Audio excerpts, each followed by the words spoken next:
What's going on, y'all? I'm Keith Parham Jr. And I'm G. Mance Jr. And we're the founders of NVision, Inspiration for Millennials. Hi everyone, my name is Tarlan Kubiari. I'm founder and blogger for a blog called Is Anyone Really Listening? And today we had the opportunity to sit down with a group of diverse millennials to talk about an array of topics that highlight our differences And showcase our similarities. This is an NVision special. Is anyone really listening? Come have a seat at the table.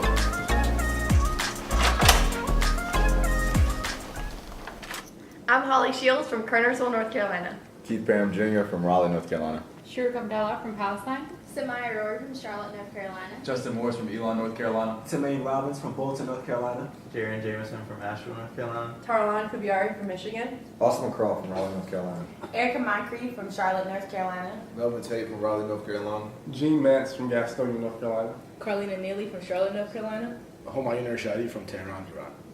What assumptions do we place on ourselves about how other people view us? So for me, when I walk into a room, I feel like people don't take me as seriously because I'm a woman, but I'm also a woman of color. And so there's always that fear of people not taking me seriously, what I have to say as being viewed as valuable, just because of how I look, or like how I feel about myself. To add on that, as a black woman, when I speak of passion, it's usually mistaken for anger, and that's an assumption that I have whenever I'm passionate about an issue. As a black male with dreads, sometimes I believe that when I step into a room, some people often set a standard for myself. Like they already have their certain limitations on what I can reach as soon as they see me.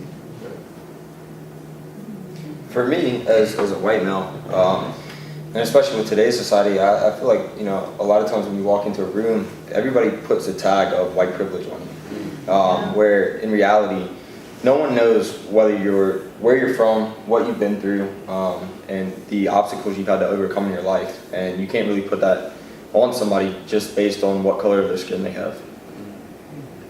To add on to that, as a Muslim woman, I feel like as soon as I walk in the room, like you said, the room already has sort of a background or whatever they see on the media, or it's an immediate stereotype right there and then, and I don't think that's fair. Well, I think just listening to everybody, it sounds like we automatically assume that people have negative thoughts about us. Nothing's positive. Yeah, I think for me, sometimes I assume people's opinions are worse about me than they actually are, and I kind of set myself up for failure with a connection with that person because I'm already assuming that they're assuming about me. Yeah. Right. And in reality, they're thinking I'm just assuming about them, so it's really just a circle. Yeah. I feel like I used to kind of think negatively about when I walked into a room, but now I've really tried to change my mindset to be more positive and to not make assumptions about other people. So I don't tend to immediately think that someone's making an assumption about me. I just more of them I feel like I don't walk into a room and be like, oh, I'm judging me right now, because I don't care if they are, in a way. I feel like I'm not going to let what other people think about, I've never been that way, to let what other people think about me affect me or get onto me. So I really would challenge you all to not care, because it's important that we break these assumptions, but to me, I feel by being you know what, if they're making an assumption, oh well, I'm not going to let it bother me because I know me and I know who I am. And so I really try to remember that when I feel uncomfortable, or if I start to feel uncomfortable, I'm you know what, they can think that all they want, but until they try to ask me and get to know me, that's what matters. I know who I am, my friends know me, and so I don't let other people affect me. I think subconsciously that literally makes you less susceptible to other people's judgments. If you go in the room confident and you're okay, well, I am who I am, and whatever they think of me isn't really gonna have an impact, then by default I feel like people are less likely to make those assumptions just based off how you're behaving, how you're acting. And it's kind of it's like that movie Secret, you've seen that where the things you do or the way you think kind of impacts how people behave around you. So If any, what role does faith or spirituality play in your life? Plays a big part in my life. That is it's the center of my life. It literally controls everything else I do, my faith. So, which I'm a Christian, but that's my whole life's built on that aspect. So, a big part. Foundation of my life is Christianity. I love Jesus, and That's who I'm following, so. Hey. That's literally my entire life. Everything I do revolves around that, and I love it. It actually makes me feel relief, like I can just put this on Allah or God, and I'm okay. Like it'll be okay at the end of the day. Every day, praying 5 times a day just makes me feel so relieved. Like it's gonna be okay, no matter what you're going through, no matter what you do. It's all gonna be okay at the end of the day. Just place it in the hands of God, and it's gonna be okay. Just stay strong.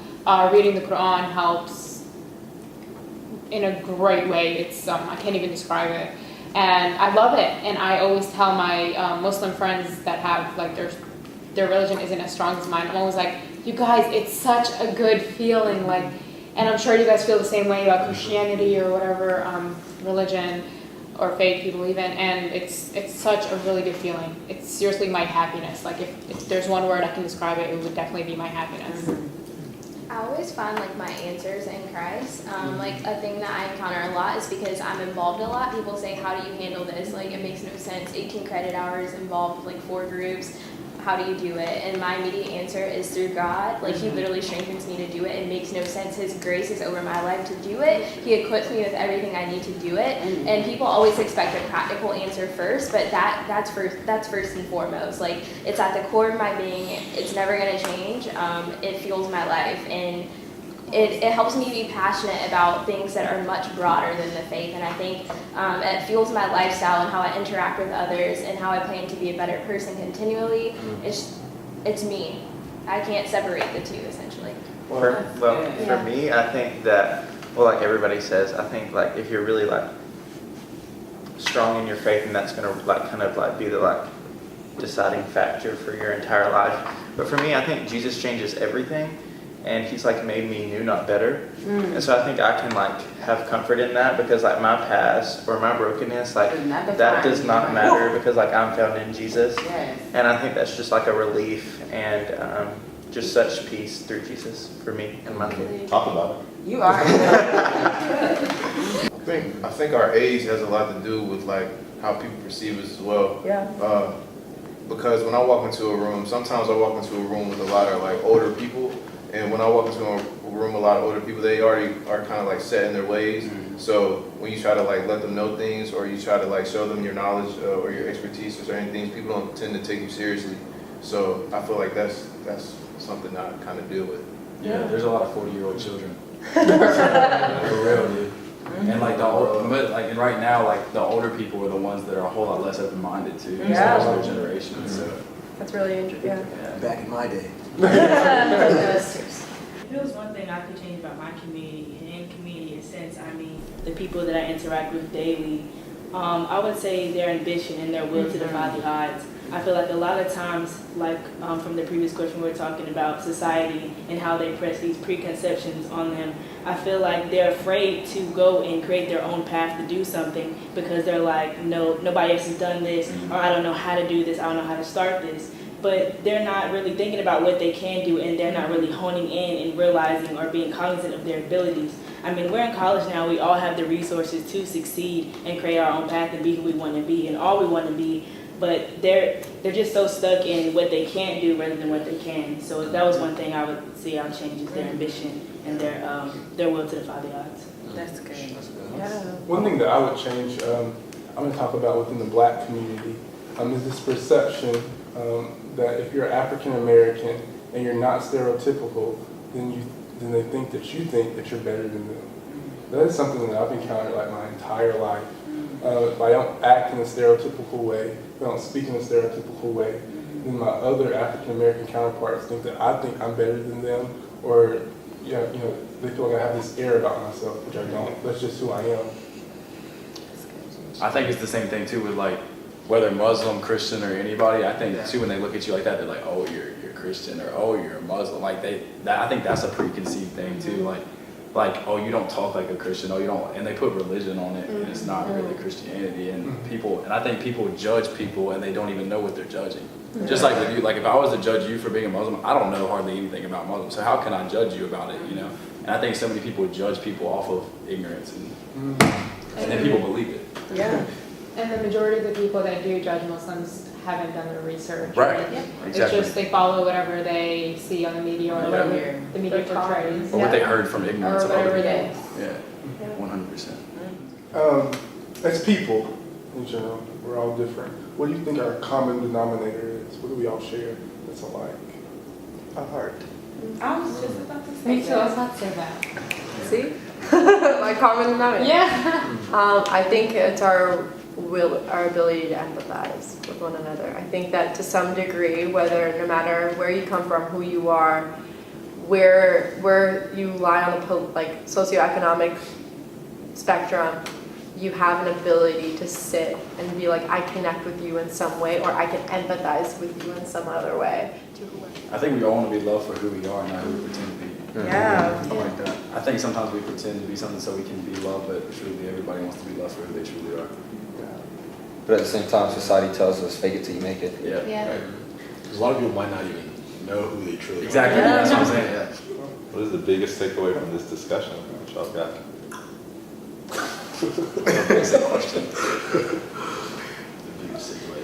Well, I think TK kind of said it a little bit. You know, it's Yeah, like she- Wait, what? You realize, the biggest takeaway from this discussion is that we realize that we all share a lot of common things, even though we might be looked at as different people based on different communities and different organizations, whatever, however you want to categorize it.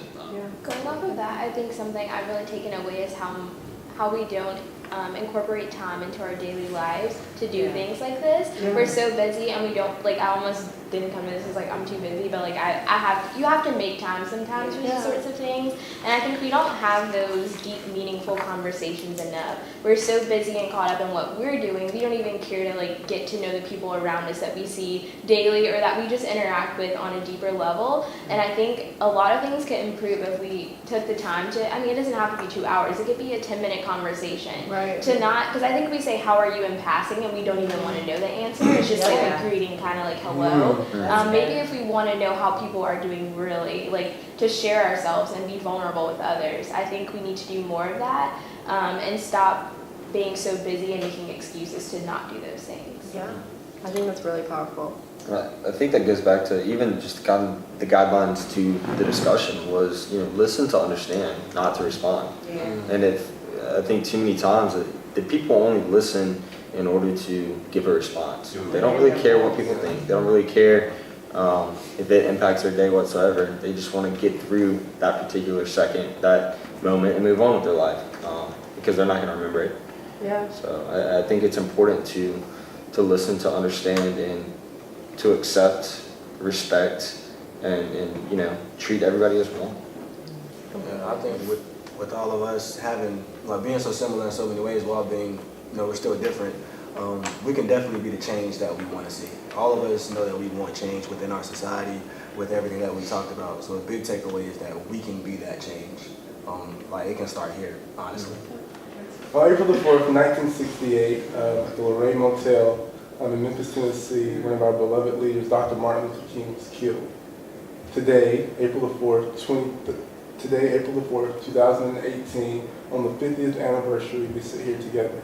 Dr. Martin Luther King was famous for saying a quote inside his I Have a Dream speech, that I have a dream that one day on the red hills of Georgia, the sons of former slaves and the sons of former slave owners will sit together at the table of brotherhood. And that's what we've done today.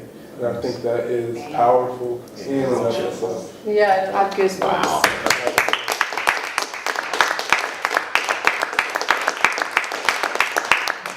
Thank you so much for watching. We hope you took some valuable lessons from our conversation. Bye!